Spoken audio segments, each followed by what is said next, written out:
ਅੱਜ ਵਾਲੇ ਲੈਕਚਰ ਦੇ ਵਿੱਚ ਆਪਾਂ ਇਲੈਕਟ੍ਰਿਕ ਫੀਲਡ ਦਾ ਨੈਕਸਟ ਟੌਪਿਕ ਕਰਾਂਗੇ, ਜਿਹਦੇ ਵਿੱਚ ਜੇਕਰ ਕਿਸੇ ਜਗ੍ਹਾ ਦੇ ਉੱਤੇ ਨੰਬਰ ਆਫ ਪੁਆਇੰਟ ਚਾਰजेस ਪਏ ਹੋਣ ਤੇ ਉਹਨਾਂ ਦਾ ਆਪਾਂ ਕਿਸੇ ਪੁਆਇੰਟ ਦੇ ਉੱਤੇ ਇਲੈਕਟ੍ਰਿਕ ਫੀਲਡ ਫਾਈਂਡ ਕਰਨਾ ਹੋਵੇ ਤਾਂ ਆਓ ਆਪਾਂ ਦੇਖੀਏ ਵੀ ਉਹਨੂੰ ਕਿਵੇਂ ਕੱਢੀਏ। ਸੋ ਸਪੋਜ਼ ਕਰਦੇ ਹਾਂ ਸਾਡੇ ਕੋਲ ਇੱਕ ਐਸ ਪੁਆਇੰਟ ਦੇ ਉੱਤੇ Q1 ਚਾਰਜ ਪਿਆ, ਇੱਥੇ ਮੇਰੇ ਕੋਲ Q2 ਚਾਰਜ ਪਿਆ, ਇੱਥੇ ਮੇਰੇ ਕੋਲ Q3 ਚਾਰਜ ਪਿਆ। ਇਸੇ ਤਰ੍ਹਾਂ ਇਸ ਜਗ੍ਹਾ ਦੇ ਉੱਤੇ ਨੰਬਰ ਆਫ ਚਾਰजेस ਪਏ ਨੇ, ਸਪੋਜ਼ ਕਰ ਲੈਂਦੇ ਹਾਂ। ਤੇ ਲਾਸਟਲੀ ਸਾਡੇ ਕੋਲ ਇੱਥੇ ਜਿਹੜਾ nth ਚਾਰਜ ਆ ਉਹ ਪਿਆ Qn।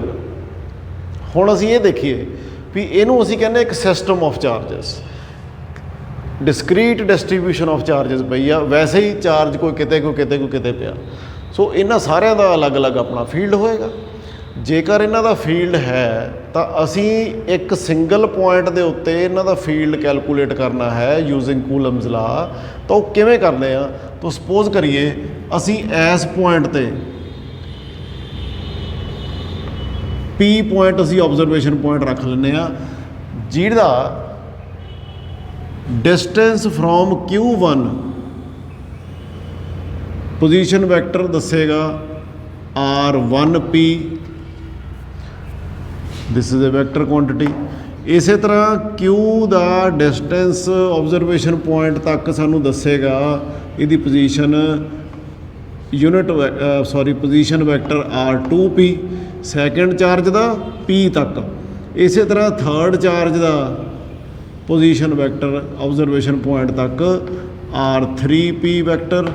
ਇਸੇ ਤਰ੍ਹਾਂ ਜਿਹੜਾ nth ਚਾਰਜ ਹੈ ਉਹਦਾ ਜਿਹੜਾ ਪੋਜੀਸ਼ਨ ਵੈਕਟਰ ਆ ਉਹ ਸਾਡੇ ਕੋਲ ਇੱਥੇ ਤੱਕ RNP ਵੈਕਟਰ ਦਰਸਾਏਗਾ ਪੋਜੀਸ਼ਨ। ਤੇ ਅਸੀਂ ਇਸ ਜਗ੍ਹਾ ਦੇ ਉੱਤੇ P ਪੁਆਇੰਟ ਦੇ ਉੱਤੇ ਇਲੈਕਟ੍ਰਿਕ ਫੀਲਡ ਕੱਢੀਏ। ਸੋ ਸਭ ਤੋਂ ਪਹਿਲਾਂ ਜਿਹੜਾ ਪਹਿਲਾ ਚਾਰਜ ਅਸੀਂ ਕੰਸੀਡਰ ਕੀਤਾ Q1, ਸਪੋਜ਼ ਕਰ ਲੈਂਦੇ ਆ ਸਾਰੇ ਜਿਹੜੇ ਚਾਰਜ ਇੱਥੇ ਪਏ ਆ ਇਹ ਪੋਜ਼ਿਟਿਵ ਚਾਰजेस ਨੇ, ਸਾਰੇ ਪੋਜ਼ਿਟਿਵ ਚਾਰजेस ਨੇ। ਤੇ ਅਸੀਂ ਇਹ ਦੇਖੀਏ ਵੀ ਇਹਨਾਂ ਦਾ ਫੀਲਡ ਆ ਜਿਹੜਾ ਉਹ ਕਿੱਦਾਂ ਹੋਏਗਾ। ਸੋ Q1 ਦਾ ਫੀਲਡ ਲਿਖਣ ਲਈ ਕੂਲਮ ਲਾ ਨੇ ਜਿਹੜਾ ਸਾਨੂੰ ਫਾਰਮੂਲਾ ਦਿੱਤਾ ਇਲੈਕਟ੍ਰਿਕ ਫੀਲਡ ਕੱਢਣ ਦੇ ਲਈ, electric field equal to force upon Q। So ਇਹ ਫਾਰਮੂਲਾ ਦਿੱਤਾ। ਫੋਰਸ ਕਿਉਂਕਿ ਕੂਲਮ ਲਾ ਦੇ ਅਕੋਰਡਿੰਗ ਅਸੀਂ ਕੈਲਕੂਲੇਟ ਕਰਦੇ ਹਾਂ, ਸੋ ਇਸ ਕਰਕੇ ਅਸੀਂ ਇਲੈਕਟ੍ਰਿਕ ਫੀਲਡ ਦੇ ਇਸ ਫਾਰਮੂਲੇ ਨੂੰ ਵੀ ਵਿਚ ਇਜ਼ ਡਰਾਈਵਡ ਫਰੋਮ ਕੂਲਮਜ਼ ਲਾ ਹੀ ਕਹਿੰਦੇ ਹਾਂ। ਸੋ ਬੇਸਿਸ ਇਜ਼ ਦੀ ਕੂਲਮਜ਼ ਲਾ, ਕਿਉਂਕਿ ਅਸੀਂ ਫੋਰਸ ਹੀ ਦੇਖਦੇ ਹਾਂ ਵੀ ਕਿਸੇ ਚਾਰਜ ਦੇ ਉੱਤੇ ਕਿੰਨੀ ਲੱਗਦੀ ਆ ਇਹਨਾਂ ਚਾਰजेस ਦੁਆਰਾ। ਸੋ ਆਓ ਹੁਣ ਅਸੀਂ E1 ਲਿਖੀਏ ਵੀ E1 ਵੈਕਟਰ ਸਾਡਾ ਕਿੰਨਾ ਆਏਗਾ, ਵਿਚ is due to the Q1 charge at P। ਸੋ ਸਭ ਤੋਂ ਪਹਿਲਾਂ ਅਸੀਂ 1/4πε0 ਆ ਜਿਹੜਾ ਉਹ ਅਸੀਂ ਲਿਖ ਲੈਣਾ।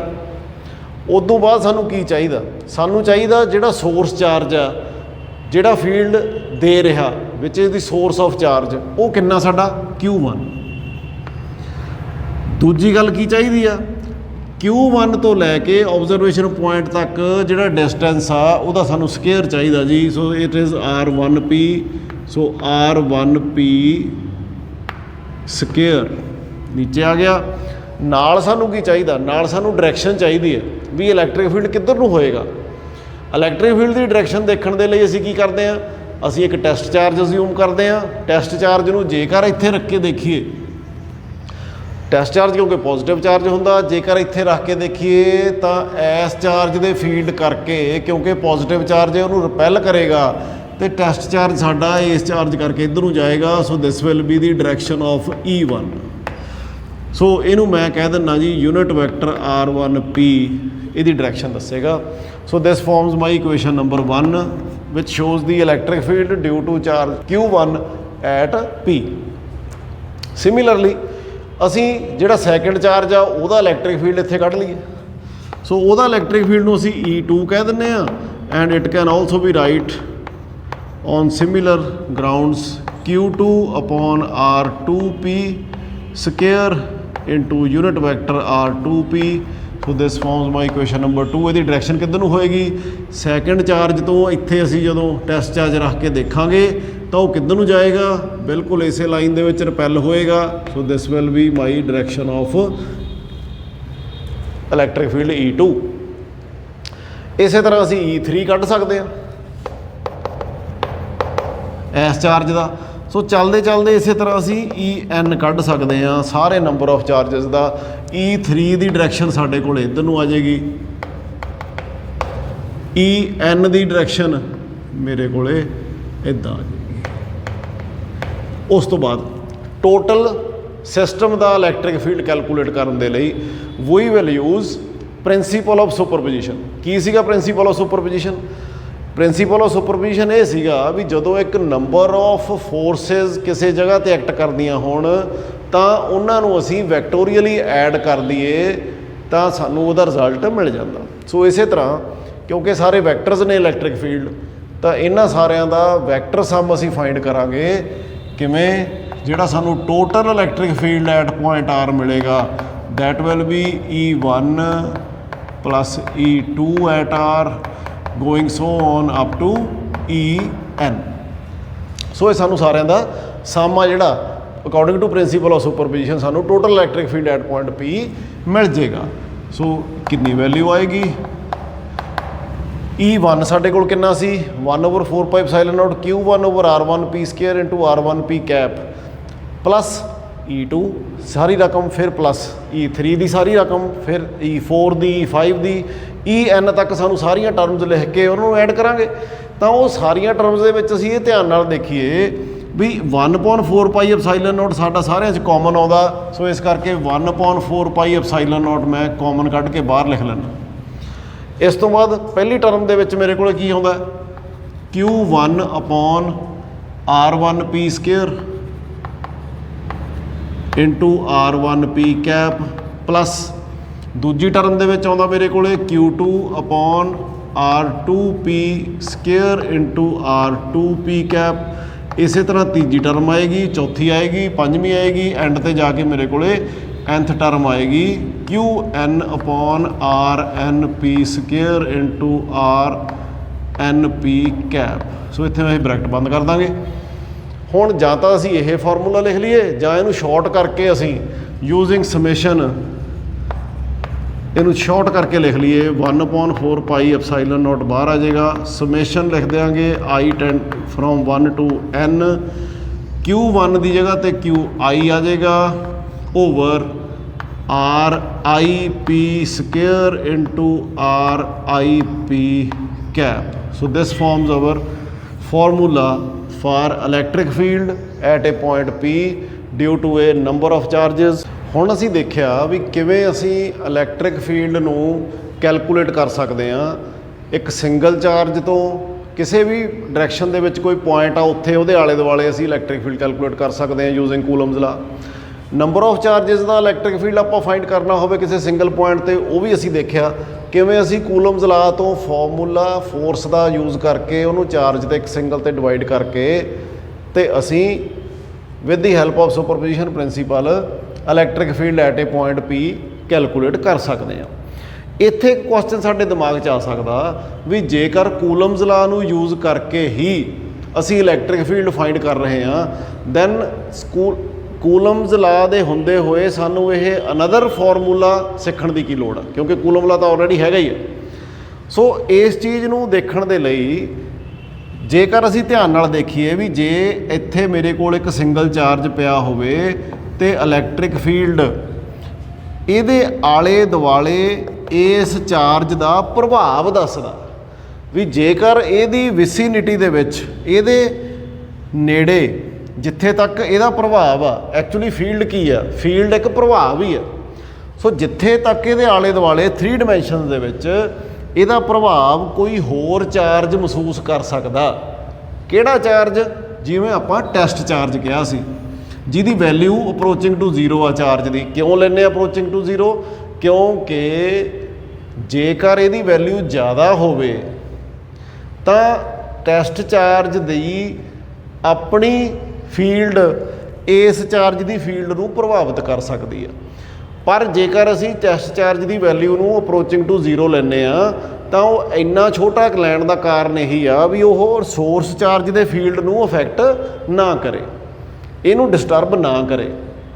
ਸਿਰਫ ਜਿਹੜੇ ਕੰਮ ਵਾਸਤੇ ਟੈਸਟ ਚਾਰਜ ਨੂੰ ਯੂਜ਼ ਕਰਦੇ ਆ to find the direction of electric field, ਸਿਰਫ ਉਹ ਆਪਣਾ ਕੰਮ ਹੀ ਕਰੇ, ਇਹਦੇ ਫੀਲਡ ਨੂੰ ਡਿਸਟਰਬ ਨਾ ਕਰੇ। ਸੋ ਇਸ ਕਰਕੇ ਟੈਸਟ ਚਾਰਜ ਦੀ ਵੈਲਿਊ ਛੋਟੀ ਲਈ ਜਾਂਦੀ ਆ ਤੇ ਫੀਲਡ ਦਾ ਕਨਸੈਪਟ ਕੀ ਆ, ਇਸ ਚਾਰਜ ਦੇ ਆਲੇ ਦੁਆਲੇ। ਪਰ ਇਹ ਬੜੀ ਸਿੰਪਲ ਜੀ ਗੱਲ ਆ। ਇੰਨੀ ਸਿੰਪਲ ਜਿਹੀ ਗੱਲ ਵਾਸਤੇ ਸਾਨੂੰ ਨਵਾਂ ਫੀਲਡ ਦਾ ਕਨਸੈਪਟ, ਇਲੈਕਟ੍ਰਿਕ ਫੀਲਡ ਦਾ ਉਹਦੇ ਫਾਰਮੂਲੇ ਪੜ੍ਹਨ ਦਾ ਕੀ ਫਾਇਦਾ? ਇਹਦਾ ਫਾਇਦਾ ਸਾਨੂੰ ਅਸਲ ਦੇ ਵਿੱਚ ਤਾਂ ਪਤਾ ਲੱਗੂਗਾ ਜਦੋਂ ਅਸੀਂ ਇਲੈਕਟ੍ਰੋਸਟੈਟਿਕਸ ਦੇ ਕਨਸੈਪਟ ਤੋਂ ਥੋੜ੍ਹਾ ਜਿਹਾ ਬਾਹਰ ਅੱਗੇ ਜਾਂਦੇ ਹਾਂ। ਇਲੈਕਟ੍ਰੋਸਟੈਟਿਕਸ ਕੀ ਆ? ਜਿੱਥੇ ਅਸੀਂ ਚਾਰਜਸ ਦੀ ਸਟੱਡੀ ਕਰਦੇ ਹਾਂ, ਜਦੋਂ ਚਾਰਜਸ ਸਟੇਸ਼ਨਰੀ ਨੇ, ਚਾਰਜਸ ਮੂਵ ਨਹੀਂ ਕਰਦੇ, ਚਾਰਜਸ ਐਕਸਲਰੇਟ ਨਹੀਂ ਕਰਦੇ। ਐਕਸਲਰੇਸ਼ਨ ਦਾ ਮਤਲਬ ਸਮਝਦੇ ਹੋ? ਜਦੋਂ ਉਹ ਆਪਣੀ ਪੋਜੀਸ਼ਨ ਨੂੰ ਲਗਾਤਾਰ ਚੇਂਜ ਨਹੀਂ ਕਰਦੇ, ਉਹਨਾਂ ਦੀ ਸਪੀਡ ਨਹੀਂ ਵੱਧਦੀ ਜਾਂ ਘਟਦੀ।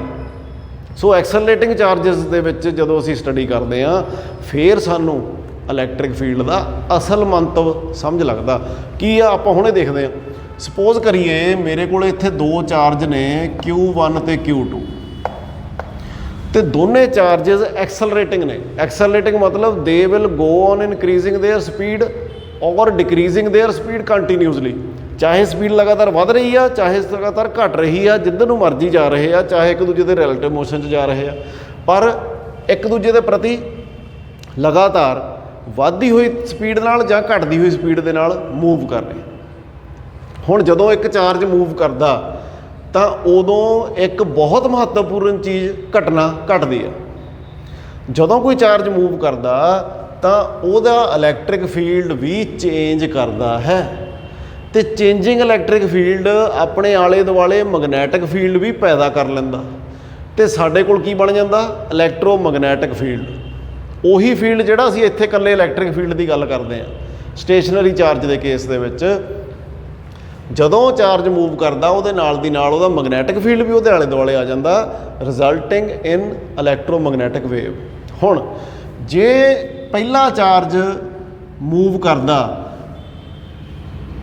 ਵੱਧ ਤੋਂ ਵੱਧ ਕਿਹੜੀ ਵੈਲੋਸਿਟੀ ਤੇ ਮੂਵ ਕਰ ਸਕਦਾ ਜੀ? c ਵੈਲੋਸਿਟੀ ਤੇ। ਵੈਲੋਸਿਟੀ ਆਫ ਲਾਈਟ ਤੋਂ ਵੱਧ ਤਾਂ ਕੋਈ ਵੀ ਇਲੈਕਟ੍ਰੋਮੈਗਨੈਟਿਕ ਰੇਡੀਏਸ਼ਨ ਮੂਵ ਨਹੀਂ ਕਰਦੀ। ਸੋ ਇਹਦਾ ਮਤਲਬ ਜਿਹੜੀ ਇਨਫੋਰਮੇਸ਼ਨ, ਜਿਹੜੀ ਇਫੈਕਟ, ਜਿਹੜੀ ਇਲੈਕਟ੍ਰੋਮੈਗਨੈਟਿਕ ਵੇਵ ਆਹ ਵਾਲਾ ਚਾਰਜ ਛੱਡੂਗਾ, ਉਹ ਇਹਦੇ ਤੱਕ ਪਹੁੰਚਣ ਨੂੰ ਕੁਛ ਟਾਈਮ ਲੱਗੂਗਾ ਤੇ it will reach Q2 after some time. ਤਾਂ ਉਹ ਜਿਹੜਾ ਟਾਈਮ ਲੱਗਿਆ ਇੱਥੇ ਤੱਕ ਇਨਫੋਰਮੇਸ਼ਨ ਪਹੁੰਚਣ ਨੂੰ ਜਾਂ ਵੇਵ ਪਹੁੰਚਣ ਨੂੰ, ਇਹਦਾ ਫੀਲਡ ਪਹੁੰਚਣ ਨੂੰ, ਉੱਥੋਂ ਸਾਨੂੰ ਕੀ ਪਤਾ ਲੱਗਦਾ ਬਈ ਇਫੈਕਟ ਤੇ ਕੌਜ਼। ਇਫੈਕਟ ਕੀ ਆ? ਜਿਹੜਾ Q2 ਫੋਰਸ ਫੀਲ ਕਰੂਗਾ। ਫੋਰਸ ਫੀਲ ਕਾਹਦੀ ਕਰੂਗਾ? ਇਹਦੇ ਫੀਲਡ ਦੀ। ਤੇ ਕੌਜ਼ ਕੌਣ ਆ? Q1। ਕੌਜ਼ Q1 ਦਾ ਮੂਵ ਕਰਨਾ ਹੈ ਤੇ ਉਹਦਾ ਇਫੈਕਟ ਕੀ ਆ? ਫੋਰਸ ਦਾ ਫੀਲ ਕਰਨਾ Q2 ਦੁਆਰਾ। ਇਸੇ ਤਰ੍ਹਾਂ ਵਾਈਸੀ ਵਰਸਾ, ਕਿਉਂਕਿ ਦੋਨੇ ਚਾਰਜ ਇੱਕ ਦੂਜੇ ਦੇ ਕੀ ਨੇ? ਰਿਲੇਟਿਵ ਮੋਸ਼ਨ 'ਚ ਨੇ।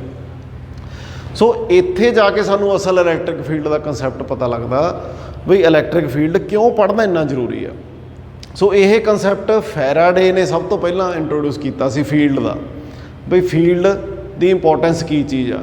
ਤੇ ਹੁਣ ਤੁਸੀਂ ਦੇਖ ਲਓ ਅੱਜ ਦੇ ਜ਼ਮਾਨੇ ਦੇ ਵਿੱਚ ਮੋਸਟ ਸਾਇੰਟੀਫਿਕ ਡਿਸਕਵਰੀਜ਼ ਦਾ ਜਿਹੜਾ ਸੈਂਟਰ ਆਫ ਕੰਸਰਨ ਹੁੰਦਾ ਉਹ ਇਲੈਕਟ੍ਰੋਮੈਗਨੈਟਿਕ ਵੇਵਜ਼ ਹੀ ਨੇ। ਸੋ ਇਸ ਲਈ ਜਿਹੜਾ ਇਲੈਕਟ੍ਰਿਕ ਫੀਲਡ ਆ ਇਹ ਪੜ੍ਹਨਾ ਤੇ ਸਮਝਣਾ ਬਹੁਤ ਜ਼ਿਆਦਾ ਇੰਪੋਰਟੈਂਟ ਆ। ਹੁਣ ਅਸੀਂ ਦੇਖਦੇ ਹਾਂ ਵੀ ਜੇਕਰ ਇੱਕ ਜਗ੍ਹਾ ਦੇ ਉੱਤੇ ਕੋਈ ਚਾਰਜ ਪਿਆ ਤੇ ਅਸੀਂ ਇਹ ਹੁਣ ਤੱਕ ਪੜ੍ਹ ਚੁੱਕੇ ਹਾਂ ਵੀ ਉਹਦੇ ਆਲੇ ਦੁਆਲੇ ਉਹਦਾ ਇਲੈਕਟ੍ਰਿਕ ਫੀਲਡ ਹੋਏਗਾ ਤੇ ਉਸ ਫੀਲਡ ਨੂੰ ਅਸੀਂ ਕਿਸ ਤਰੀਕੇ ਦੇ ਨਾਲ ਦੇਖਣਾ ਵੀ ਉਹ ਕਿੱਧਰ ਨੂੰ ਆ। ਤੋ ਆਓ ਦੇਖੀਏ। ਸਪੋਜ਼ ਮੇਰੇ ਕੋਲ ਇੱਥੇ ਪੁਆਇੰਟ ਦੇ ਉੱਤੇ ਇੱਕ ਪੋਜ਼ਿਟਿਵ ਚਾਰਜ Q ਇਸ ਜਗ੍ਹਾ ਤੇ ਪਿਆ। So let it be a positive charge. ਅਸੀਂ ਕਿਵੇਂ ਦੇਖਾਂਗੇ ਵੀ ਇਹਦਾ ਫੀਲਡ ਕਿੱਧਰ ਨੂੰ ਆ? ਨੋ ਡਾਊਟ ਜੇਕਰ ਇਹਨੂੰ ਮੈਂ 3 ਡਾਇਮੈਂਸ਼ਨ 'ਚ ਇੱਥੇ ਮੇਰੇ ਸਪੋਜ਼ ਕਰੋ ਹੱਥ ਇੱਥੇ ਟਿਪ ਦੇ ਉੱਤੇ ਚਾਰਜ ਪਿਆ ਤਾਂ ਇਹਦਾ ਫੀਲਡ ਇਸ ਤਰੀਕੇ ਨੂੰ ਸਾਰੇ ਪਾਸੇ ਨੂੰ ਹੋਏਗਾ। ਅਸੀਂ ਉਹਨੂੰ ਕਿਵੇਂ ਡਰਾ ਕਰਨਾ? ਸਪੋਜ਼ ਮੈਂ ਇਸ ਜਗ੍ਹਾ ਦੇ ਉੱਤੇ ਇੱਕ ਟੈਸਟ ਚਾਰਜ ਰੱਖ ਕੇ ਦੇਖਾਂ ਤੇ ਟੈਸਟ ਚਾਰਜ ਕਿੱਧਰ ਨੂੰ ਜਾਏਗਾ? Because test charge is always positive ਤੇ ਅਸੀਂ ਡਰਾ ਕਰਾਂਗੇ ਉਹਦੀ ਡਾਇਰੈਕਸ਼ਨ ਇੱਧਰ ਨੂੰ ਜਾਏਗਾ ਜੀ, ਇੱਥੋਂ ਅੱਗੇ ਨੂੰ ਜਾਏਗਾ, ਅੱਗੇ ਨੂੰ ਜਾਏਗਾ। ਸੋ ਆਹ ਡਾਇਰੈਕਸ਼ਨ ਹੋਏਗੀ ਕਿਸੇ ਟੈਸਟ ਚਾਰਜ ਦੀ, ਜੇ ਮੈਂ ਉਹਨੂੰ ਇਸ ਪੁਆਇੰਟ ਤੇ ਰੱਖਾਂ। ਜੇਕਰ ਮੈਂ ਉਸੇ ਟੈਸਟ ਚਾਰਜ ਨੂੰ ਇੱਧਰਲੇ ਪਾਸੇ ਰੱਖ ਲੈਣਾ ਤਾਂ ਉਹ ਇੱਧਰ ਨੂੰ ਜਾਏਗਾ। So this arrow will show the direction of motion of positive test charge if the test charge is suppose to be placed over here. Suppose ਕਰਦੇ ਹਾਂ ਅਸੀਂ, ਅਸਲ ਦੇ ਵਿੱਚ ਨਹੀਂ ਰੱਖਦੇ, ਸਪੋਜ਼ ਕਰਦੇ ਹਾਂ ਵੀ ਜੇਕਰ ਇੱਥੇ ਪਿਆ, ਜੇ ਇੱਥੇ ਪਿਆ ਹੋਵੇ ਫਿਰ ਇੱਧਰ ਨੂੰ ਜਾਏਗਾ, ਕਿਉਂਕਿ ਟੈਸਟ ਚਾਰਜ ਆਲਵੇਜ਼ ਪੋਜ਼ਿਟਿਵ ਲੈਂਦੇ ਆ ਅਤੇ ਜਿਹੜਾ ਸਾਡਾ ਸੋਰਸ ਚਾਰਜ ਆ ਉਹ ਐਕਚੁਅਲੀ ਇਸ ਟਾਈਮ ਪੋਜ਼ਿਟਿਵ ਆ। ਸੋ ਸਿਮਿਲਰਲੀ ਨੀਚੇ, ਸੋ ਮੇਰੇ ਕੋਲੇ ਜੇਕਰ ਇਸ ਤਰੀਕੇ ਨਾਲ ਮੈਂ ਅਲੱਗ-ਅਲੱਗ ਜਗ੍ਹਾ ਦੇ ਉੱਤੇ ਟੈਸਟ ਚਾਰਜ ਰੱਖ ਕੇ ਦੇਖਦਾ ਤਾਂ ਮੇਰੇ ਕੋਲੇ ਟੈਸਟ ਚਾਰਜ ਦੀ ਜਿਹੜੀ ਡਾਇਰੈਕਸ਼ਨ ਆਫ ਮੋਸ਼ਨ ਆ ਉਹ ਇਸ ਤਰੀਕੇ ਨਾਲ ਆ ਜਾਂਦੀ ਹੈ। ਜੇ ਇੱਧਰ ਰੱਖਾਂਗੇ ਇੱਧਰਲੇ ਪਾਸੇ ਉਹ ਇੱਧਰ ਨੂੰ ਜਾਏਗਾ। ਮਤਲਬ ਐਵਰੀ ਪੁਆਇੰਟ 'ਤੇ ਟੈਸਟ ਚਾਰਜ ਵਿਲ ਮੂਵ ਅਵੇ from the source charge if source charge is positive. ਅਤੇ ਜੇਕਰ ਵਿੱਚ ਸੋਰਸ ਚਾਰਜ ਆਪਣਾ ਨੈਗੇਟਿਵ ਹੋਵੇ ਫਿਰ ਸਪੋਜ਼ ਕਰੋ ਇੱਥੇ ਨੈਗੇਟਿਵ ਚਾਰਜ ਪਿਆ ਅਤੇ ਮੈਂ ਟੈਸਟ ਚਾਰਜ ਇਸ ਪੁਆਇੰਟ 'ਤੇ ਰੱਖਣਾ ਤਾਂ ਇਹਦੇ ਵੱਲ ਨੂੰ ਆਏਗਾ, ਕਿਉਂਕਿ ਟੈਸਟ ਚਾਰਜ ਪੋਜ਼ਿਟਿਵ ਹੋਏਗਾ। ਅਤੇ ਇੱਥੇ ਰੱਖਾਂਗੇ ਤਾਂ ਇੱਧਰ ਨੂੰ ਆਏਗਾ, ਇੱਥੇ ਰੱਖਾਂਗੇ ਇਹਦੇ ਵੱਲ ਨੂੰ ਆਏਗਾ, ਇੱਥੇ ਰੱਖਾਂਗੇ ਇਹਦੇ ਵੱਲ ਨੂੰ ਆਏਗਾ, ਇੱਧਰਲੇ ਪਾਸਿਓਂ ਵੀ ਇਹਦੇ ਵੱਲ ਨੂੰ ਆਏਗਾ। ਸੋ ਟੈਸਟ ਚਾਰਜ ਜੇ ਨੈਗੇਟਿਵ ਸੋਰਸ ਚਾਰਜ ਹੋਵੇ ਤਾਂ ਹਮੇਸ਼ਾ ਉਹਦੇ ਵੱਲ ਨੂੰ ਆਏਗਾ। ਸੋਰਸ ਚਾਰਜ ਪੋਜ਼ਿਟਿਵ ਆ ਤਾਂ ਅਵੇ ਜਾਏਗਾ।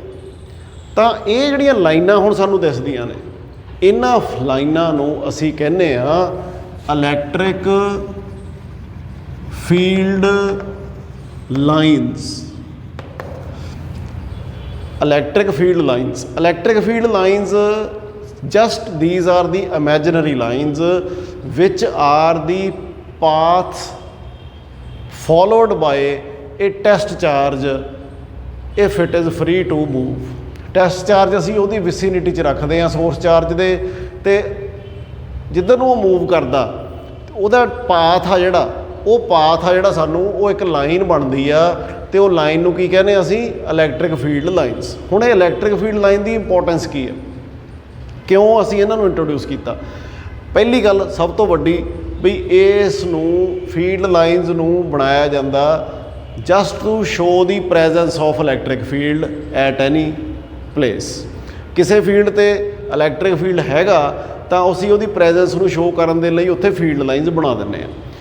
ਦੂਜੀ ਚੀਜ਼ ਇਹਦੇ ਨਾਲ ਕੀ ਫਾਇਦਾ ਹੋਇਆ, ਜੇ ਧਿਆਨ ਨਾਲ ਦੇਖੋ ਆਹ ਚਾਰਜ ਦੇ ਨੇੜੇ ਦੀਆਂ ਫੀਲਡ ਲਾਈਨਸ ਨੇ ਜਿਹੜੀਆਂ ਉਹ ਨੇੜੇ ਆ, ਅਤੇ ਜਦੋਂ ਦੂਰ ਚਲੇ ਜਾਂਦੇ ਆ ਤਾਂ ਫੀਲਡ ਲਾਈਨਸ ਦੇ ਵਿੱਚ ਡਿਸਟੈਂਸ ਆ ਜਿਹੜਾ ਉਹ ਇਨਕਰੀਜ਼ ਹੋ ਜਾਂਦਾ। ਹੁਣ ਆਪਾਂ ਇਹ ਪੜ੍ਹ ਕੇ ਆਏ ਆ ਵੀ ਇਲੈਕਟ੍ਰਿਕ ਫੀਲਡ ਆ ਜਿਹੜਾ it is inversely proportional to distance square from source charge. ਤਾਂ ਫੀਲਡ ਲਾਈਨਸ ਸਾਨੂੰ ਇਹ ਵੀ ਦੱਸਦੀਆਂ ਨੇ ਵੀ ਜਿੱਥੇ ਫੀਲਡ ਲਾਈਨਸ ਦੇ ਵਿੱਚ ਡਿਸਟੈਂਸ ਜ਼ਿਆਦਾ ਆ ਦੋ ਫੀਲਡ ਲਾਈਨਸ ਦੇ ਵਿੱਚ, ਤਾਂ ਉੱਥੇ ਇਲੈਕਟ੍ਰਿਕ ਫੀਲਡ ਵੀਕ ਹੋਏਗਾ then the place wear the field lines is more dense.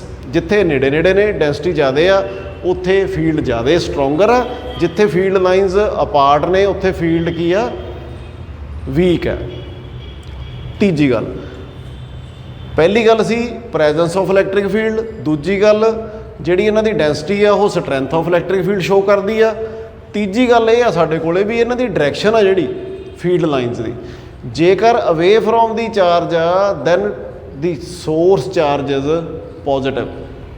Electric field the direction ਇੱਧਰਲੇ ਪਾਸੇ ਨੂੰ ਆ, ਅਤੇ ਜੇਕਰ ਸੋਰਸ ਚਾਰਜ ਨੈਗੇਟਿਵ ਆ ਤਾਂ ਫੀਲਡ ਲਾਈਨਸ ਉਹਦੇ ਵੱਲ ਨੂੰ ਜਾਣਗੀਆਂ। ਹੁਣ ਇਹ ਤਾਂ ਤੁਸੀਂ ਕਹੋਗੇ ਇਹ ਤਾਂ ਸਾਨੂੰ ਸਾਹਮਣੇ ਦਿਸਦਾ ਹੀ ਆ ਜੀ ਵੀ ਇੱਥੇ ਨੈਗੇਟਿਵ ਚਾਰਜ ਪਿਆ ਇੱਥੇ ਪੋਜ਼ਿਟਿਵ ਚਾਰਜ ਪਿਆ, ਪਰ ਕਈ ਵਾਰੀ ਸਾਡੇ ਕੋਲ ਇੱਦਾਂ ਦੀ ਸਿਚੁਏਸ਼ਨਸ ਆ ਜਾਂਦੀਆਂ ਨੇ ਜਿੱਥੇ ਸਿਰਫ ਇਕੱਲੀਆਂ ਫੀਲਡ ਲਾਈਨਸ ਹੀ ਡਰਾ ਕੀਤੀਆਂ ਹੁੰਦੀਆਂ, ਤਾਂ ਅਸੀਂ ਫੀਲਡ ਲਾਈਨ ਦੀ ਡਾਇਰੈਕਸ਼ਨ ਦੇਖ ਕੇ ਦੱਸਣਾ ਹੁੰਦਾ ਵੀ ਪੋਜ਼ਿਟਿਵ ਚਾਰਜ ਕਿੱਧਰਲੇ ਪਾਸੇ ਹੋਊਗਾ।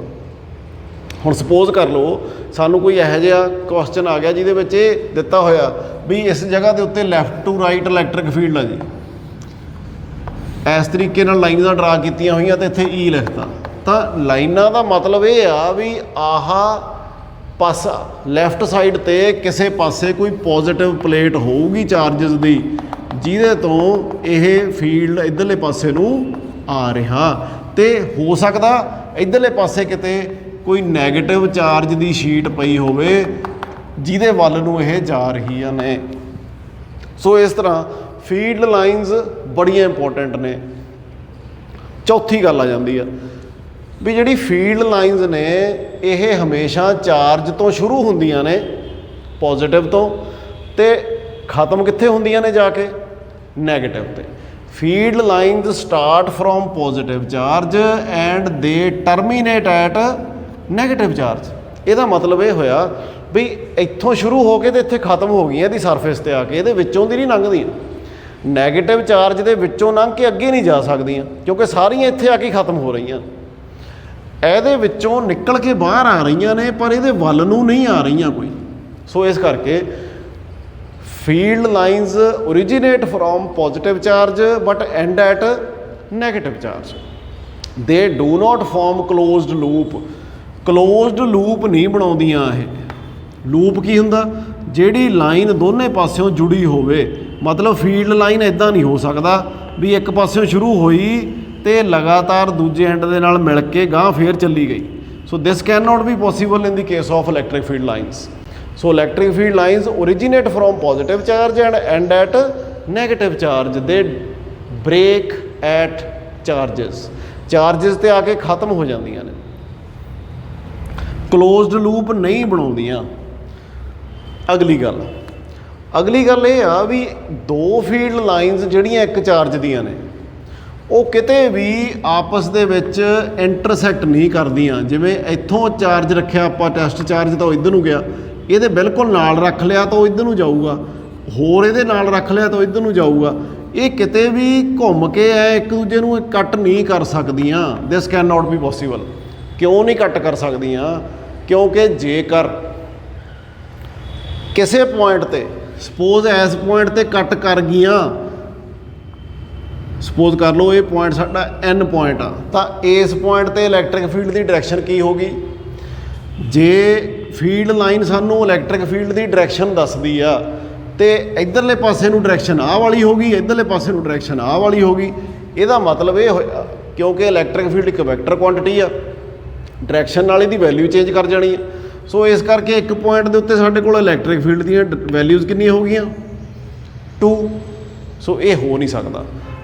इसे पॉइंट ते जिहड़ा सोर्स चार्ज तो इक्को जिन्नी दूरी ते आ उस जगह के उत्ते दो values of electric field is impossible. So therefore electric field lines can not intersect each other. So ये दो चार गल्लां आपां पढ़ लईआं। हाँ, एक केस हो सकता होर, जेकर आह वालियां फील्ड लाइनस बहुत दूर जा रही होण, जे बहुत दूरी ते जा रही ने तो अगे किते नैगेटिव चार्ज पिया, जिवें आह वाला नैगेटिव चार्ज आ। हुण आह वाली फील्ड लाइन जे इन्हां दोनों नूं एक सिस्टम ऑफ चार्जिस बना लीए भी ये नेड़े नेड़े ही पे ने, तो आह वाली फील्ड लाइन आ जिहड़ी वो इधरों खिंची जाएगी। सो ये एक इदां दा लूप बन जाएगा, इदां लूप नहीं बनेगा, कर्व बनेगा। So this will be A curve. So field line curved हो सकदियां ने। ਹੁਣ ਅਸੀਂ पॉजिटिव ਤੇ नैगेटिव चार्ज ਤਾਂ देख लिया, तो जेकर यही केस इत्थे देखिए भी इत्थे पॉजिटिव चार्ज पिया, इधरले पासे पिया नैगेटिव चार्ज, दोनों दे विच कोई डिस्टेंस है, तो असीं ये देखिया भी पॉजिटिव चार्ज तो फील्ड लाइन शुरू होनी आ तो नैगेटिव चार्ज वाल नूं जानी आ। जे पिया इत्थे, जे नहीं पिया तो फिर ये अगे दी अगे इन्फिनिटी तक जाऊगी सीधी हुई। तो इधर वाली लाइन इत्थों जे शुरू हुई आ तो it will terminate at infinity. जेकर आ नहीं पिया, पर जे पिया तो इत्थों जे देखो टेस्ट चार्ज इत्थों मूव कर लग्या तो किधर नूं जाऊगा? वो इहदी फील्ड इत्थे आके खत्म हो जाऊगा।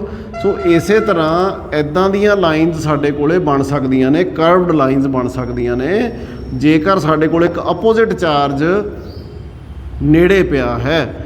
पर जेकर ये हुण इधरली लाइन हो सकता है ना मुड़े, क्योंकि डिपेंड करता भी इहदा फील्ड कितना, इहदी स्ट्रैंथ कितनी है।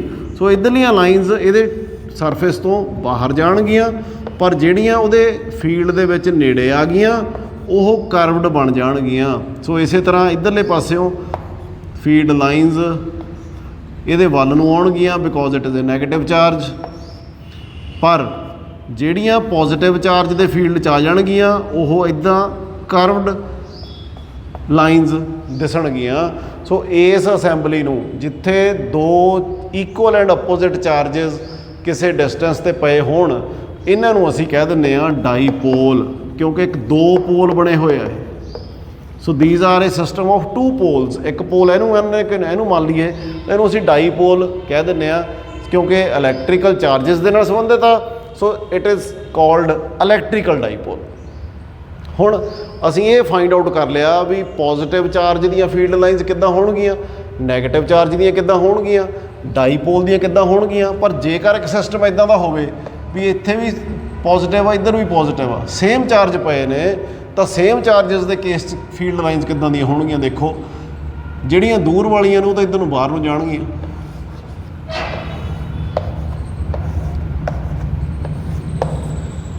ਕਿਉਂਕਿ ਇਹ ਆਪਸ ਦੇ ਵਿੱਚ ਵੀ ਰਿਪੈਲ ਕਰਨਗੀਆਂ।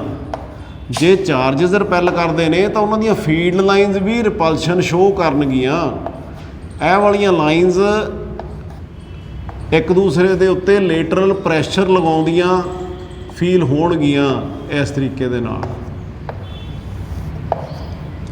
ਸੋ ਇਸ ਤਰ੍ਹਾਂ ਸਾਡੇ ਕੋਲੇ ਦੋ ਲਾਈਕ ਚਾਰजेस ਦੀਆਂ ਫੀਲਡ ਲਾਈਨਸ ਇਸ ਤਰ੍ਹਾਂ ਹੋਣਗੀਆਂ, ਚਾਹੇ ਦੋ ਨੈਗੇਟਿਵ ਚਾਰजेस ਹੋਣ ਚਾਹੇ ਪੋਜ਼ਿਟਿਵ। ਨੈਗੇਟਿਵ ਚਾਰजेस ਦੇ ਕੇਸ ਦੇ ਵਿੱਚ ਐਰੋਜ਼ ਆ ਜਿਹੜੇ ਇਨਵਰਡਸ ਹੋਣਗੇ ਚਾਰजेस ਵੱਲ ਨੂੰ, ਬਟ ਪੋਜ਼ਿਟਿਵ ਚਾਰजेस ਦੇ ਕੇਸ ਦੇ ਵਿੱਚ ਇਹ going away from the charges ਹੋਣਗੇ। So this is all about field lines. ਇਹਦੀਆਂ ਪ੍ਰੋਪਰਟੀਜ਼ ਨੇ ਜਿਹੜੀਆਂ ਆਪਾਂ ਇਹਦੀਆਂ ਪ੍ਰੋਪਰਟੀਜ਼ ਨੇ ਉਹ ਅਸੀਂ ਜਿਹੜੀਆਂ ਕੰਸੀਡਰ ਕੀਤੀਆਂ ਨੇ, ਮੈਂ ਤੁਹਾਨੂੰ ਲੈਕਚਰ ਦੇ ਵਿੱਚ ਦੱਸੀਆਂ ਨੇ, ਉਹ ਐਗਜ਼ਾਮ ਦੇ ਵਿੱਚ ਆ ਜਾਂਦੀਆਂ ਨੇ। These are important. The properties of electric field lines ਕਿਹੜੀਆਂ ਨੇ, ਮੈਂ ਇੱਕ ਵਾਰੀ ਫੇਰ ਤੁਹਾਨੂੰ ਰਿਪੀਟ ਕਰਕੇ ਦੱਸ ਦਿੰਦਾ। ਸਭ ਤੋਂ ਪਹਿਲੀ ਗੱਲ, they originate from positive charge and terminate at negative charge. They tell us the direction of electric field at any point. They cannot intersect with each other, because if they intersect at a point, there we will have two values of electric field, which is not possible. Closed loops ਇਹ ਨਹੀਂ ਬਣਾਉਂਦੀਆਂ। and lastly curved ਹੋ ਸਕਦੀਆਂ ਨੇ in case when we have a system of two equal and opposite charges. ਸੋ ਇਸੇ ਤਰ੍ਹਾਂ curved ਹੋ ਸਕਦੀਆਂ ਨੇ, ਬਟ ਇਹ ਇੰਟਰਸੈਕਟ ਨਹੀਂ ਕਰ ਸਕਦੀਆਂ। So this is all about electric field lines and electric field.